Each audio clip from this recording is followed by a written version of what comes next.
اللہ فرماتا ہے بے شک تمہارے پاس ایک ایسا رسول آیا کہ تمہارا تکلیف میں پڑنا اسے گوارا ہی نہیں ہوتا، وہ رسول کو تمہارا تکلیف میں پڑنا برداشت نہیں ہوتا۔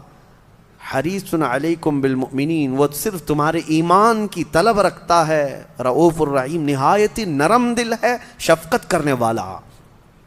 رسول پاک کی صفات اس میں بیان کی گئی۔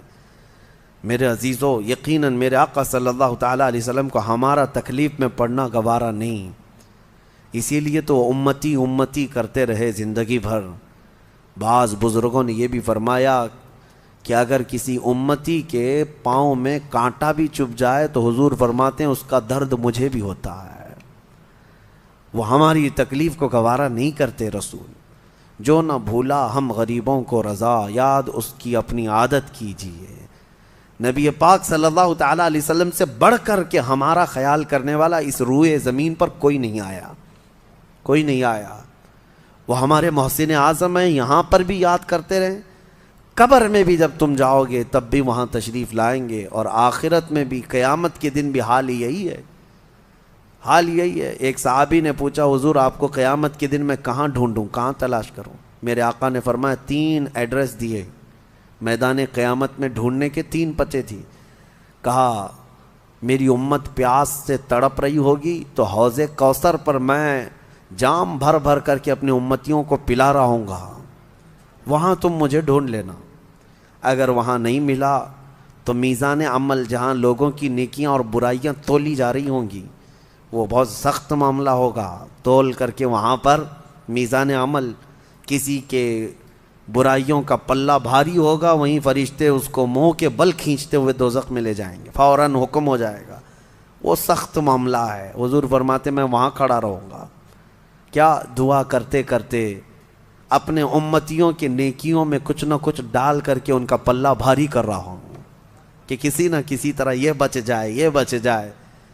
یہاں تک کہ حضور پاک صلی اللہ تعالیٰ علیہ وسلم کے متعلق یہ بھی ہے کہ ایک امتی پریشان حال تھا، رو رہا تھا، کیونکہ جیسے ہی فرشتے میزان عمل میں لے آئے اس کو پتا تھا کہ کیا ہونا ہے۔ اعلیٰ حضرت نے اس کا پورا نقشہ جو ہے ایک نعت میں کھینچا ہے۔ وہ نعت پورے اشعار مجھے یاد نہیں، لیکن سنو گے تو پورے قیامت کا منظر اس میں ہے۔ کس کے جلوے کی جھلک ہے یہ اجالا کیا ہے، ہر طرف حیرت زدہ تختہ کیا ہے۔ اعلیٰ حضرت رضی اللہ تعالیٰ عنہ نے اس میں یہ فرمایا ہے۔ اور ایک وقت ایسا آئے گا کہ امتی پریشان ہو کر میزان عمل پہ کھڑا ہوگا، حضور بہت تیز قدموں سے وہاں پر پہنچیں گے۔ حضور آؤ ورنہ دم میں فیصلہ ہو جائے گا، امتی پکار رہے ہوں گے۔ تو حضور آ گئے، اس کے اعمال تولے ہی جا رہے تھے، اس کی نیکیاں تھی نہیں یا کم تھیں، برائیوں کا پلہ بھاری ہو رہا تھا۔ وہاں قیامت کے دن جو ترازو ہے، یہاں دنیا کے ترازو کے برعکس ہے، یہاں آپ اٹھائیں گے ترازو۔ اب تو سب ڈیجیٹل ہے، آپ کو کیا پتہ چلے گا، ہمارے بچوں کو معلوم ہی نہیں ترازو ہوتا کیسا تھا۔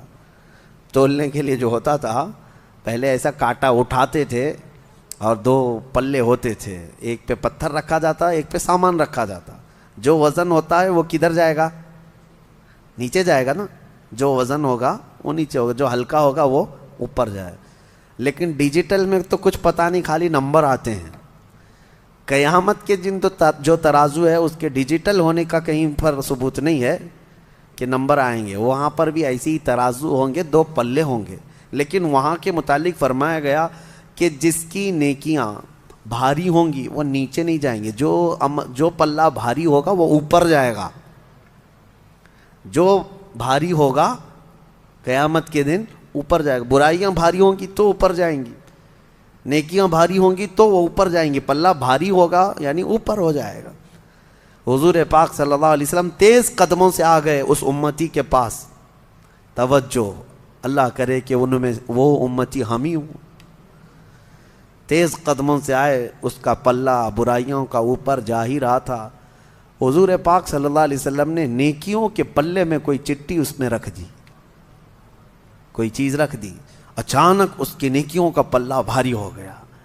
اور فرشتوں نے کہا جا فلاں بن فلاں تجھے جنت کا پروانہ سنایا جا رہا ہے۔ وہ اتنا خوش تھا، وجد میں آ گیا، میرے آقا سے عرض کرنے لگا یا رسول اللہ یہ کیا تھا؟ میں تو گیا تھا برباد، جہنم میں جاتا، یہ کیا تھا؟ نبی پاک صلی اللہ علیہ وسلم فرماتے ہیں یاد ہے ایک رات سب سوئے تھے، تو تنہا بیٹھا تھا، سب سوئے تھے اور رات کو تو تنہا بیٹھا اور دل سے یاد کرتے ہوئے مجھ پر ایک بار درود پڑھا تھا، وہ میں نے محفوظ کر لیا تھا تیرا درود، وہ آج یہاں لا کر پلے میں رکھ دیا، وہ سبب سے بھاری ہو گیا۔ اسی لیے میرے مفتی اعظم ہند رحمۃ اللہ تعالی علیہ یوں فرماتے ہیں میرے اعمال کا بدلہ تو جہنم ہی تھا، میں تو جاتا میرے سرکار نے جانے نہ دیا۔ یہ نبی پاک صلی اللہ تعالی علیہ وسلم کا معاملہ ہے قیامت کے دن۔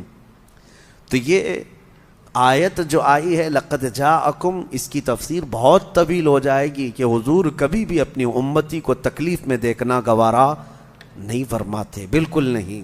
اسی لیے اعلیٰ حضرت نے سچ فرمایا آج لے ان کی پناہ، آج مدد مانگ ان سے، کل نہ مانیں گے قیامت میں اگر مان گیا۔ حضور کے ہو جاؤ، حضور تمہاری یہاں پر بھی دیکھ بھال کر رہے ہیں، عنایتوں پر عنایتیں اور وہاں پر بھی عنایتیں ہیں۔ اللہ کریم ہمیشہ ہمیں جلوہ رسول میں رکھے۔